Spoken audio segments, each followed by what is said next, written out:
چمن جہاں کے تھالے سبھی میں نے چھان ڈالے، تیرے پائے کا نہ پایا، تجھے یک نے یک بنایا۔ تو جس رسول کے قدموں کی مثال جبریل نہ پا سکے، ان کے رخ انور کی تعریف بھلا کون کر سکتا ہے؟ بڑے خوش نصیب ہیں ہم اور آپ کہ سرکار کی محفل سجائے بیٹھے ہیں،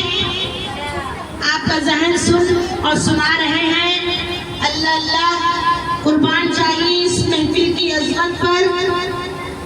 جس کا اہتمام صرف ہم نے ہی نہیں، آپ نے ہی نہیں، جس کا اہتمام صرف شہر والوں نے نہیں، دیہات والوں نے نہیں کیا، مشرق والوں نے نہیں کیا، مغرب والوں نے نہیں کیا، شمال والوں نے نہیں کیا، جنوب والوں نے نہیں کیا، جس محفل پاک کا اہتمام صرف اور دعائیں نہیں کیا یا شرائع نہیں کیا، علماء نے نہیں کیا، فضلاء نے نہیں کیا، اولیاء نے نہیں کیا، اصفیاء نے نہیں کیا، جس محفل مقدس کا اہتمام صرف انبیاء اور رسولوں نے ہی نہیں کیا، بلکہ یہ وہ مقدس محفل ہے کہ جس کا اہتمام وہ انصران خود خالق کائنات نے کیا ہے، اس لیے یہ محفل بڑے مقدس اور متبرک ہے۔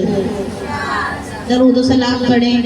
اللہم صلی علی سیدنا مولانا محمد وعلی آل سیدنا و مولانا محمد وبارک وسلم۔ صلاۃ و سلام علیکہ یا رسول اللہ صلی اللہ تعالی علیہ وسلم۔ ہمارا نبی دونوں عالم کا دولا، ہمارا نبی کیا خبر کتنے تارے کھلے چھپ گئے، کیا خبر کتنے تارے کھلے چھپ گئے، پر نہ ڈوبے نہ ڈوبا ہمارا نبی، پر نہ ڈوبے نہ ڈوبا ہمارا نبی۔ سبحان اللہ تو کہہ دیجیے۔ ہو سکتا ہے کہ کسی کے ذہن میں یہ بات آئے کہ اللہ تبارک و تعالیٰ نے اپنی بے شمار نعمتوں میں سے کسی اور نعمت پر احسان نہیں جتایا، سرکار ہی کی آمد پر احسان جتایا۔ اللہ نے اتنی نعمتیں دی، کسی پہ احسان نہیں جتایا، صرف سرکار کو بھیجا تو احسان جتایا کہ میں دنیا میں ایسا بھیج رہا ہوں کہ پورے 18,000 مخلوقات کو جا کر جیسے میرے سرکار دنیا میں تشریف لائے، اسی وقت جبریل امین اور فرشتے ملائکہ مل کر ہمارے آقا کو دونوں جہاں کی سیر کرا کے سب سے اللہ فرماتا ہے، اے فرشتوں میرے محبوب کو سب سے ملا دو، سب سے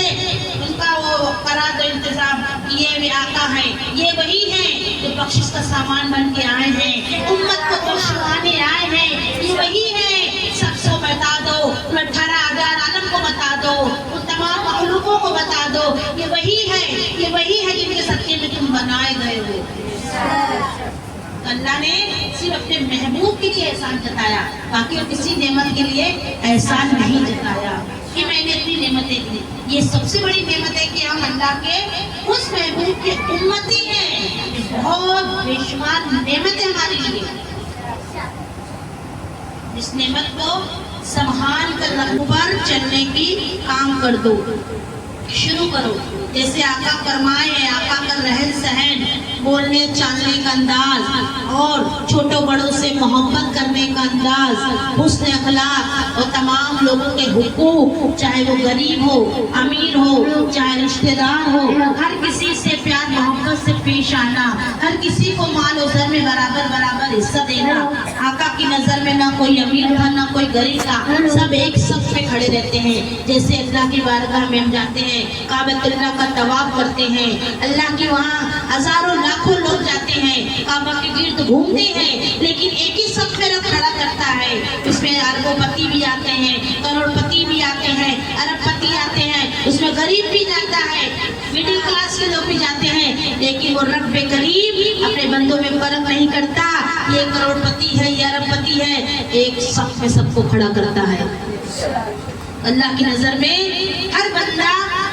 ایک ہے، اسی طرح ہمارے آقا کی نظر میں ہر امتی ایک ہے، چاہے وہ امیر ہو یا غریب ہو، لیکن حقوق جس نے نبھایا، حسن اخلاق جس نے اختیار کیا، تقوی پرہیز جس نے اختیار کیا، اور آقا کی سنتوں اور احکام پر چلنے کا کام کیا، وہ امتی کہلائے گا میرے آقا کا۔ اب خالی چلاتے رہے امتی ہے، امتی ہے، امتی ہے، انہوں نے تو اپنا فرض نبھایا اپنا آقا ہونے کا، حد سے زیادہ نبھا دیا، اور پیغمبروں نے اتنا نہیں کیا جتنا میرے آقا نے کیا ہے، لیکن ہم نے امتی ہونے کا کوئی فرض نہیں نبھایا۔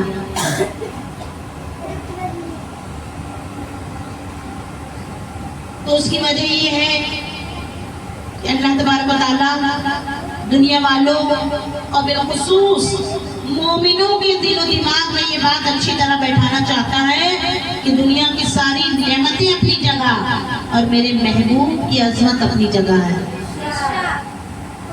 اللہ کی نعمتیں اپنی جگہ ہے اور اللہ کا محبوب اپنی جگہ ہے، ان کی عظمت اپنی جگہ ہے، انہیں تمام دنیا کی اور نعمتوں کی طرح مت سمجھ لینا،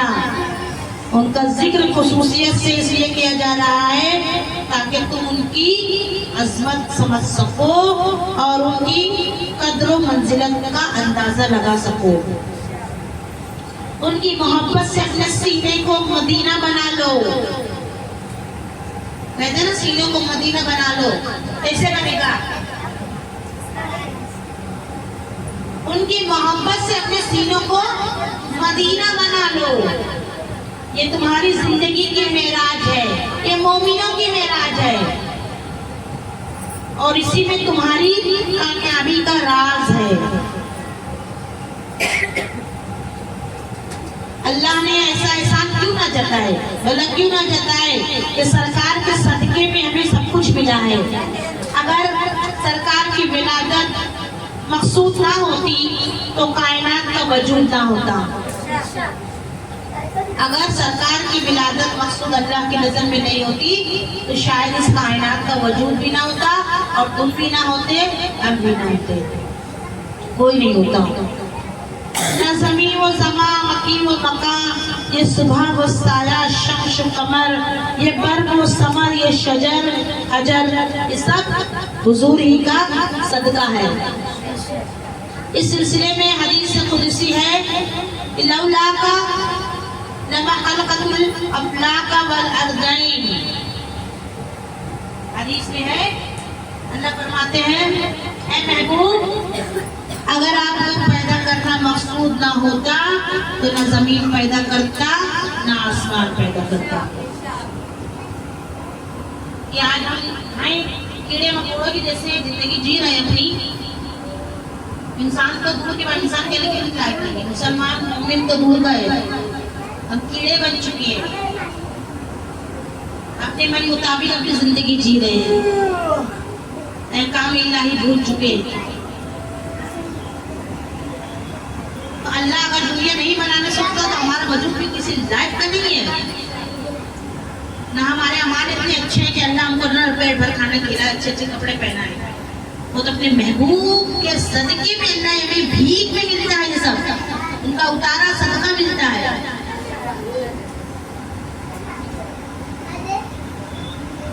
پھر بھی ہم اللہ کو دوش دیتے ہیں، اللہ کے ولیوں کو دوش دیتے ہیں، تھوڑی سی پریشانی ہمیں آ جاتی ہے ہم اپنے وجود کو جھنجھوڑتے نہیں ہیں، دوسروں کو دیکھیں گے کہ وہ پھلا شخص اتنا پیسے والا ہے، پھلا شخص بہت آرام سے ہے، ہم کیوں اتنے پریشان ہیں، یہ ہمارے اندر ہوتا ہے نا، ایک دوسرے کو دیکھ کر ہرس آ جاتے ہیں، وہ کتنے آرام سے، میں کیوں پریشان ہوں، اللہ میں کیوں پریشان، ہم انگلیاں اٹھا دیتے ہیں اللہ پر۔